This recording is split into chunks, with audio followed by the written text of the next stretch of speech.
significa lombalgia? Lombalgia é um sintoma de dor na região lombar. Então, esse sintoma de dor nas costas, ele pode ter inúmeras causas, que a gente vai falar um pouquinho aqui sobre isso. Em relação à frequência da lombalgia, né, nós trazemos esse assunto sabendo, assim, da importância de abordá-lo por ele ser muito frequente. A maioria das pessoas vai ter uma dor nas costas durante a sua vida. Então, ela é muito prevalente. Tem estudos que falam que ela é a segunda causa de consultas médicas no mundo. A primeira causa é o resfriado, né? E a segunda causa seria a lombalgia. Ela também é líder de causas de afastamento do trabalho. Então é um assunto relevante pela frequência, pelo impacto de sofrimento para o paciente que sofre disso e também para a sociedade do ponto de vista econômico, né? Então trata-se de uma doença, de uma queixa bastante comum realmente, e é sobre isso que nós vamos falar. Existem alguns fatores de risco para se ter lombalgia. Um deles é a idade, né? Então a gente vai envelhecendo e a dor nas costas vai aumentando a frequência. A idade é um fator de risco. Outro fator de risco é o tipo de trabalho. Mas observem, não é só um tipo de trabalho que aumenta o risco de lombalgia. Aquele trabalho que a gente já sabe, pesado, que levanta muito peso, é um trabalho que exige uma postura muito ruim, né?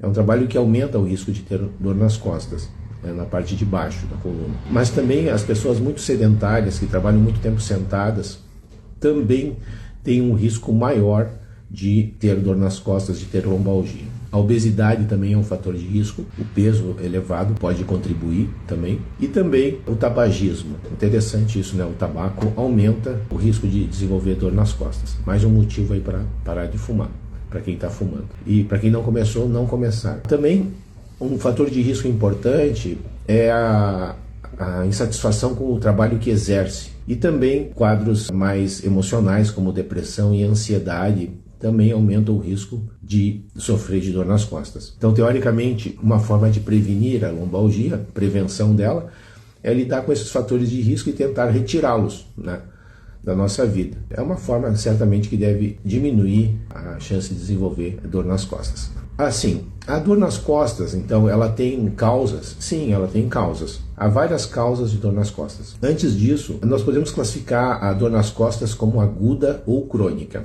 A dor aguda ou subaguda também, ela vai até 3 meses de duração. E a dor crônica acima de 3 meses de duração. Então, a lombalgia pode ser classificada como aguda e crônica. E também a lombalgia ela pode ser classificada de acordo com a provável causa dessa lombalgia. Então nós temos, em primeiro lugar, as lombalgias mecânico-degenerativas, que são de longe as principais causas. Mais de 85%, 90% das vezes a causa da lombalgia é a lombalgia mecânica degenerativa. Clinicamente, o paciente vai referir dor principalmente ao movimento, ao ficar muito tempo numa mesma postura. Durante o dia ela pode se agravar, né? E ela tipicamente tende a melhorar à noite, no repouso, melhor dizendo. Deitado de barriga para cima, tende a melhorar esse tipo de dor mecânica. Existem também causas mais raras, então, felizmente, de lombalgia, como as lombalgias causadas por tumores, as lombalgias infecciosas e também a lombalgia inflamatória, que é a lombalgia que aparece em algumas doenças reumáticas chamadas espondiloartrites, né? A mais conhecida é a espondilite anquilosante. Aliás, essa lombalgia da espondilite anquilosante, ela é tipicamente crônica, é persistente, tem duração longa, de vários meses ou anos, e ela também acorda o paciente à noite. Aí é acompanhada de rigidez matinal, uma dureza na coluna muito grande pela manhã. Existe também a lombalgia visceral, que é aquela lombalgia que se dá por algum comprometimento de vísceras, né? Como, por exemplo, uma infecção renal, né? Pode dar dor nas costas, uma pancreatite também pode dar, e muitas outras doenças pélvicas, ginecológicas também podem dar, por exemplo, quadros de infecção uterina, quadros de cistos, rompidos ovarianos, enfim, podem também o paciente referir a dor nas costas. O que tem de característica dessa lombalgia associada a problemas de vísceras é que ela normalmente não tem relação com o movimento da coluna. E ela também acompanha normalmente outros sinais e sintomas do envolvimento das vísceras. Há muitas causas, como eu comentei com vocês, a gente pode classificar assim, dessa forma mais sindrômica, que a gente chama, e também podemos falar do ponto de vista etiológico. Do ponto de vista etiológico, por incrível que pareça, a maior parte das lombalgias a gente acaba não tendo certeza do que está levando a essa lombalgia. Não em todas, é lógico, mas muitas delas nós não sabemos. Felizmente, essas lombalgias em que nós não sabemos com certeza a causa, têm uma ótima evolução, durando no máximo, na maior parte das vezes, 7 dias. Na quase totalidade dos indivíduos, ela desaparece em até 8 semanas. Felizmente, a lombalgia, apesar de que às vezes nós não conseguimos identificar a causa dela, ela tem quase sempre uma boa evolução. A lombalgia mais comum é chamada a lombalgia não específica, que a gente acredita que seja causada por alguma lesão muscular na coluna. É aquela lombalgia que a gente às vezes sente quando vai levantar um peso muito grande ou fica muito tempo numa mesma posição, dirige muito tempo o carro. É uma dor que piora com o movimento, melhora com o repouso, às vezes ela é forte, né? Mas que costuma melhorar também em poucos dias ou em poucas semanas. Essa é a causa então mais comum, que nós chamamos de lombalgia não específica, né? Ou estiramento na coluna. A lombalgia causada por doença degenerativa é uma causa também comum de lombalgia. Por exemplo, hérnias de disco ou doenças degenerativas discais e doenças também degenerativas de articulações que nós temos atrás na coluna, chamadas interapofisárias, podem cursar com dor. Há um detalhe aqui: tem pessoas que têm essas alterações degenerativas e que não sofrem de dor nas costas. Então, nem sempre o que a gente encontra na imagem, no raio-x, na tomografia ou na ressonância, tem relação com a clínica do paciente. Portanto, na interpretação de um exame de imagem da coluna, a gente precisa aplicá-la àquele paciente que está sentindo a dor, enfim, para que a gente possa valorizar ou não aquele achado de imagem. Resumindo, muitas vezes o achado de imagem alterado não tem relação com a dor do paciente. Isso é bastante importante a gente comentar. Nas lombalgias, digamos, mais incomuns e mais graves, né?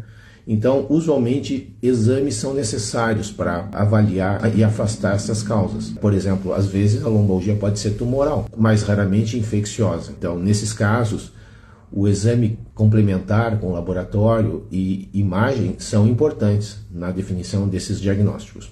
Bom, quando que a gente então deve considerar que a lombalgia possa ser grave, que a causa de dor nas costas pode ser grave, né?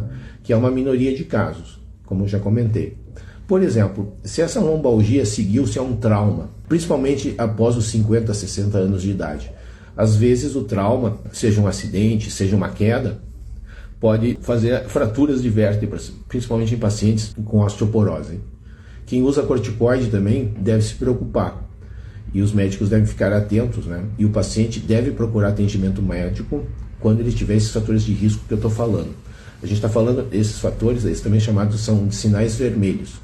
Então, se eu tenho uma história de câncer no passado e desenvolvo uma lombalgia, isso também é um sinal de preocupação. Se eu tive uma infecção prévia, recente, e começo a ter uma dor nas costas com febre, por exemplo, a febre também é um sinal de preocupação. O emagrecimento também. Outro fator de preocupação é ter sintomas neurológicos associados. Por exemplo, começou a haver perda do controle dos esfíncteres urinário e intestinal, também formigamentos na região perineal e também perda de força e formigamento nas pernas, acompanhando lombalgia. Isso preocupa, né? E é um indicativo de que você deve procurar médico com certeza. A dor também nas costas que acorda você de madrugada e uma dor nas costas que vai progressivamente piorando ao longo dos dias e das semanas também são sinais de alerta e que exigem a investigação dessa lombalgia. E frequentemente, quando há esses sintomas e sinais, é necessário, além do exame médico, exames complementares para afastar causas mais graves de lombalgia. Felizmente, a maioria das lombalgias não exige essa investigação, né? E a grande maioria delas evolui bem. Mas aqueles casos que não estão indo bem e que têm esses sinais, precisa ser investigado, né? E com isso afastar dessas causas mais graves. Então eu falei da lombalgia, das causas da lombalgia, falei dos fatores de risco para ter dor nas costas, também falei dos sintomas de alerta que devem fazer com que tanto o paciente quanto o médico investiguem com imagem, no mínimo, essa lombalgia, caso haja esses sintomas e sinais de gravidade. Eu pretendo falar um pouquinho também de tratamento, né, da lombalgia. Mas para falar de tratamento, a gente tem que dividir a lombalgia, então, em aguda e crônica. Os tratamentos são um pouco diferentes. Usualmente a gente está falando, tem uma experiência de lombalgia aguda, né, na nossa vida. Felizmente as lombalgias crônicas não são tão frequentes, mas as lombalgias agudas são. Essa lombalgia aguda, nós sabemos que ela vai evoluir bem, na maior parte das vezes, né? Mas às vezes a dor é muito intensa e ela pode exigir, então, anti-inflamatórios, às vezes nós podemos usar, e também, mais tarde, enfim, relaxantes musculares também podem ser usados nessa lombalgia aguda, né? Calor local também pode ser útil, né? E o repouso usualmente não está indicado na lombalgia, né? A gente não recomenda que o paciente faça repouso, né? No máximo que ele evite talvez trabalhos pesados e esportes, né? Mas que ele tenha uma vida normal dentro do que a dor permitir ele ter.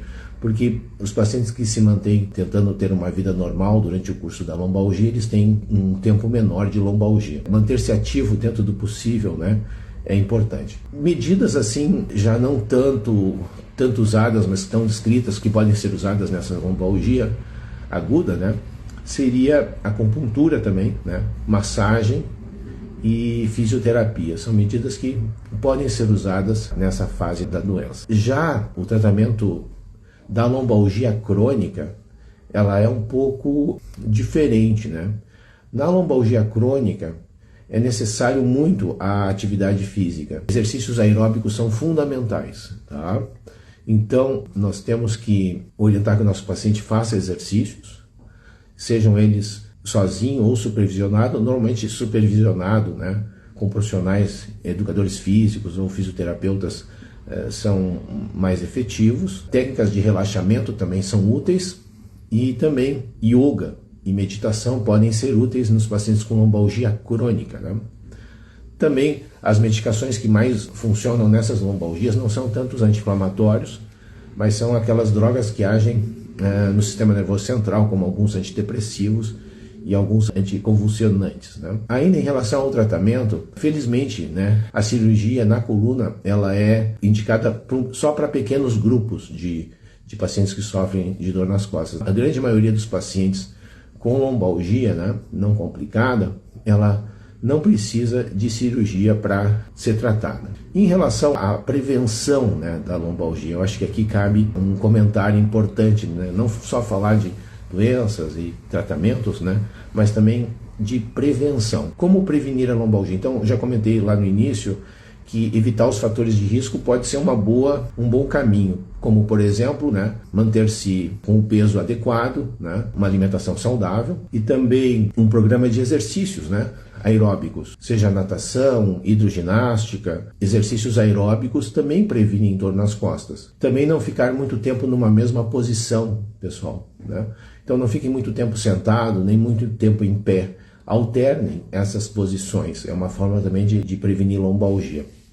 E aquela lombalgia mais comum também pode ser prevenida, né? Em vez de dobrar a coluna para pegar alguma coisa no chão ou para levantar um peso, existe uma técnica de levantar peso usando só as pernas. Pode evitar uma lombalgia. Eu acho que é isso que eu gostaria de falar de lombalgia. Um abraço a todos e muito obrigado pela atenção de vocês.